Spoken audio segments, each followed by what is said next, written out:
Hey, welcome back. So today I'm discussing the top 5 life-sustaining foods that you could add to your routine if you're not already adding them to your routine. If that's not just part of how you roll. I was going to do 20 foods and I thought, maybe I'm gonna do 10 foods. And that just seemed like choice overload because I think what would be most valuable is if people actually added these foods into their lifestyle as opposed to just hearing about a bunch of stuff and not doing anything.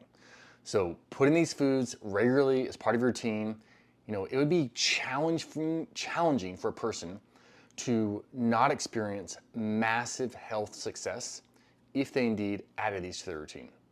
So maybe one of these food items you're allergic to. Maybe for some reason, the texture, the taste of the food, just not something, that you like. That's totally fine. It's okay. There are so many amazing whole foods from the trees, from the ground, that you could, kill with a gun, shoot with a bow and arrow, that you could choose from, if in fact these don't hit the spot. Instead of, running to the snack shack just because, your broccoli sprouts didn't turn out as expected. All right, so if you haven't already subscribed, please do so. And even better, I would so appreciate it. All these people out there who want to know about health accumulation would appreciate it if you would share it, review it, because it really helps propagate the health accumulation message. And without your help, we can't do that. Many people are going days, weeks, months, years, potentially decades, maybe their entire life, not knowing there is actually a new way, a different way of doing things. There is health opportunity available to them, and that their health is within their own control. All right, number 1 on my list of top 5 is walnuts. Yes. Dry roasted, ideally. The dry roasting process itself can slightly decrease vitamin E content, but in the process, you really break down the cell walls of the walnuts, making the walnuts so much more digestible and permitting us, our bodies, to get access to a whole array of polyphenols that are associated with all things vitality, vigor, hormone support, membrane, health. And walnut consumption is actually associated with a lower risk of colon cancer and breast cancer. This reduction in cancer risk related to walnuts is thought to be due to the oligotannins, the content of those in the walnuts. Not only that, but the walnuts also help with endothelial function, that inner lining of your blood vessels, with cognitive health. Walnuts, just walnuts. All right, number 2 is broccoli sprouts. You probably hear me talk about broccoli sprouts all the time. Powerhouse, detoxifier of carcinogenic substance, those cancer-causing mongrels out there all around us.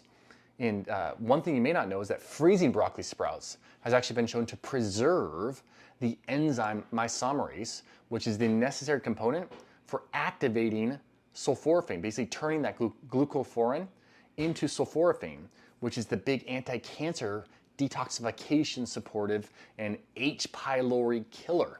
That bacteria that inhabits the stomach and leads to GERD and stomach cancer. So if you really want to get next level, then freeze those broccoli sprouts, thaw them, and consume them. Personally, I just keep mine in a small salad spinner in my refrigerator. I don't go all the way to the freezing. But I'll drop a link below for how we make our broccoli sprouts. Super simple. It literally could be the simplest thing you do to maximize your health potential in your kitchen on a weekly basis. It doesn't take much effort, but it does take some effort. All right, number 3 is olives, especially Kalamata olives, which these are native to Greece, but Kalamata olives, those are so rich in polyphenols, particularly the hydroxytyrosol and the oleuropein, which have potent antioxidant, anti-inflammatory properties, which we're being inundated by inflammation and oxidation. So we need everything we can to help us out here. Even just the standard table olives have been shown to help with blood pressure. There's also evidence that olives, as a part of just a normal dietary pattern, you don't have to go eat an entire can of olives, just cups of olives a day. We're just talking normal consumption. A few olives, a garnish, that this can reduce cholesterol oxidation and fat accumulation around what? Your organs. We do not want fat around our organs. That's the bad fat. Just some olives. All right, next up is berries. You can get them fresh, you can get them frozen all year round. I hear people talking about Don't eat berries in the winter. They're out of season. But I've yet to find anyone who ate too many berries or caused themselves dysfunction by eating berries. You know, if you live on the equator, go for it, eating only what is in season. But for the majority of us who do not live on the equator, go ahead and load up on colorful, mitochondrial, energy-boosting foods all year round, such as blueberries, raspberries, blackberries. You know, blueberries are so easily accessible. You can get a big old bag of organic ones at Costco. They even have wild organic ones at Costco now. All right, next up is wild salmon.